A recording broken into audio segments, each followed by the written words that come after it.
Chapter 8, New Mexico. Well, the first thing I have to say about New Mexico is that until I arrived there, I didn't know that Native Americans still existed. And that's really sad, but I grew up in the suburbs in Utah and mainstream, I knew nothing about. There were still pueblos there. There was a ton of Native American culture still there and a lot of Native Americans. And that was totally new to me and very exciting. I loved it. And everything went really well when I moved there. I got a job right away at this health food store, and everything just went super smooth.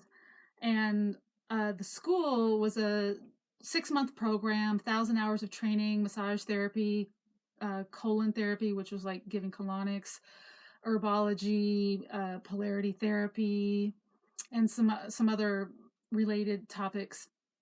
And so we've got a lot of people every day massaging each other, and there was a lot of emotional upheavals in class, and our instructors explained to us that that's normal because people hold emotions in their bodies, and when they get massaged, it starts to wake those emotions up or release them.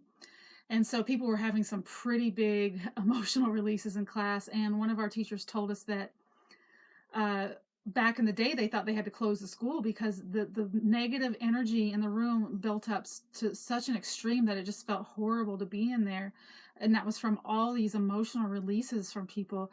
And they had to do a technique called Ho'oponopono, where you clear the energy out of a space. And later, this is a Hawaiian thing, a Hawaiian kahuna, whatever, indigenous healing thing.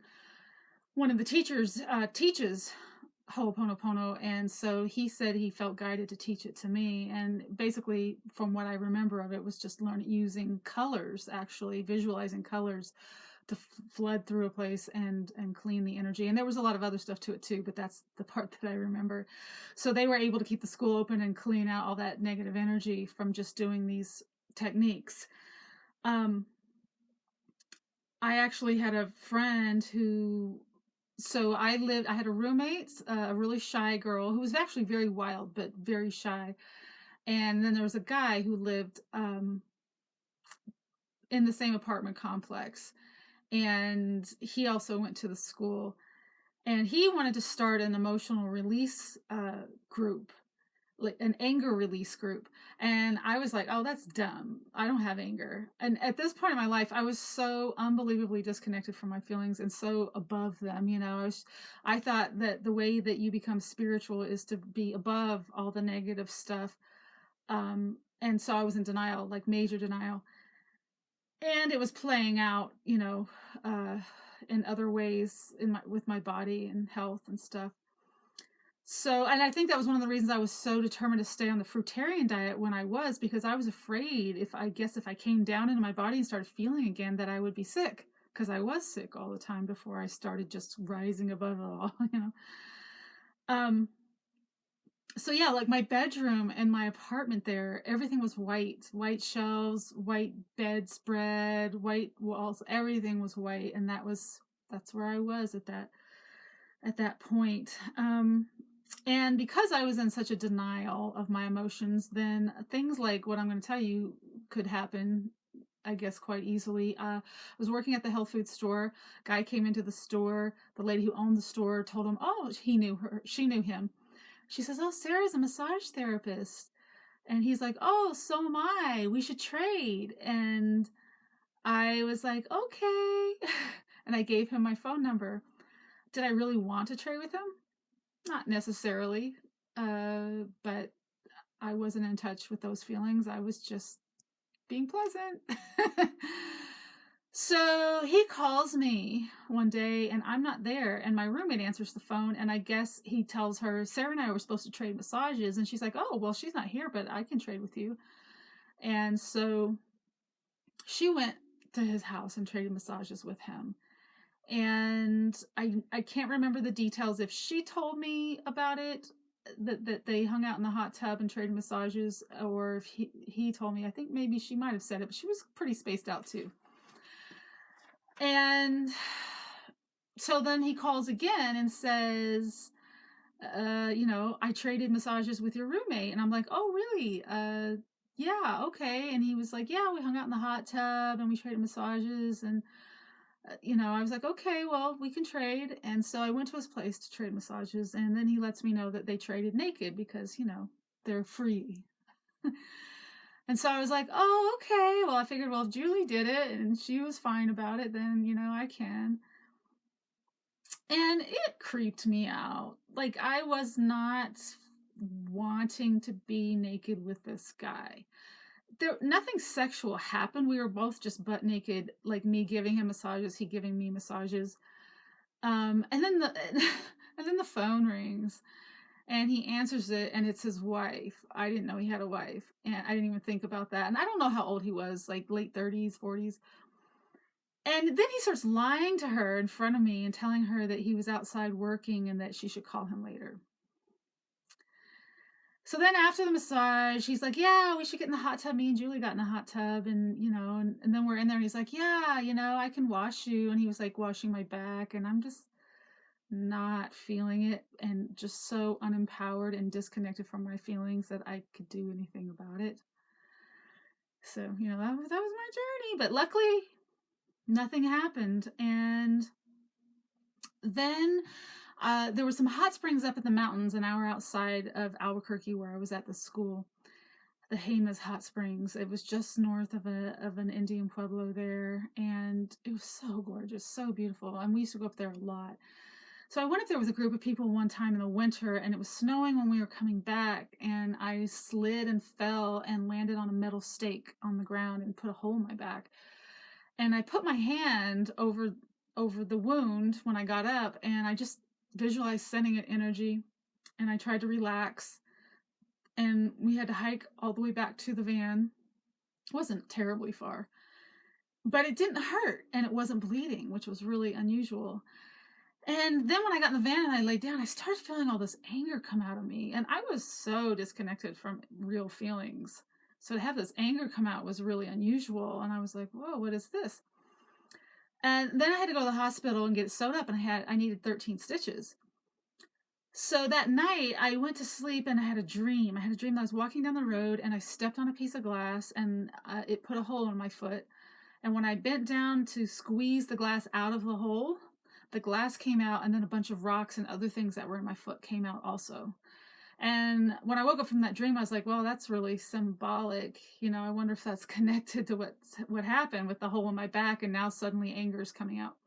So then I go to school the next day and I show it to my teacher and I said, or she said, well, that's on your fire meridian.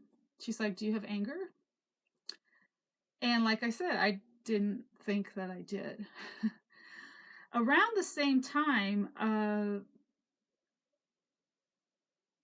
my friend that my roommate that I was living with, like I said, she was really shy, and the only way we could really talk to each other is if we were like joking around. So we kind of developed this thing where we would joke around and talk like we were black and be like, girl. And it's the only way we really kind of could break the ice and talk. And it was weird, but we were weird, And so then one day we just started, I don't know how it happened. We started rapping. I started rapping. And I made up a rap song about my current boyfriend, which I need to backtrack and tell you that story in a minute. And it came out really good, and it was really fun. And the only rap I'd ever heard at that time was Run DMC. And I'm still like, so removed from anything that's inner city or black, whatever. Only the bits of African stuff that I'd seen was anything that I had an exposure to. So then we had to learn how to give colonics at the massage school. And her and I were joking around and we wrote this whole song about colonics, this rap song.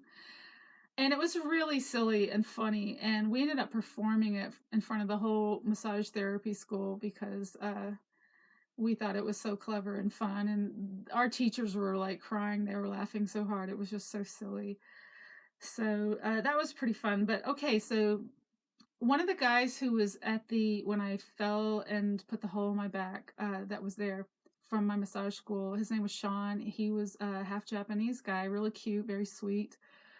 And he, along with my friend Mark, helped me when I had the injury, and were really sweet and nurturing. And Sean and I started developing a relationship, a friendship, and just started getting really close. And it felt very kind of mutual and respectful. And uh, I decided, I was tired of being a virgin. It had become this big thing, like just because you're a virgin, guys want to do you, like some ego trip, or like it makes me more special or important, or who knows what. To me, I thought it just didn't matter anymore because all I thought about was sex. I was a highly, highly sexual person, even though I wasn't having sex with anybody.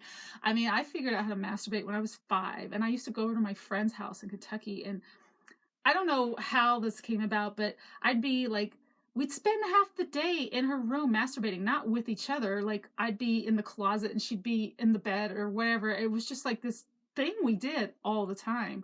I had this crazy sexual energy.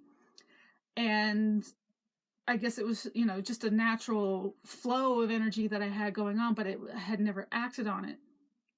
And I was tired of thinking about it nonstop all the time. So I decided I was ready to have sex finally, and it was on my terms. And so I lost my virginity with Sean, and I'm so happy that it happened that way because it was a total positive experience. I mean, if I would have done what my dad wanted me to do, I would have been getting the shit banged out of me by some much older man that he sold me to. And the ironic thing about all of that is that when I told my family about Sean, they were really upset because he was half Japanese. But then when they asked if I was sleeping with him, I was honest because I always wanted my family to love me for who I was. So I was honest with them. And my dad told my mom, who was talking to me on the phone at the time, tell that whore to never come home again. So that's how I was officially disowned. And the good news about that was that I was free. The bad news was I deeply loved my brothers and sisters, and that was a really, really painful thing that I cried over for many years. But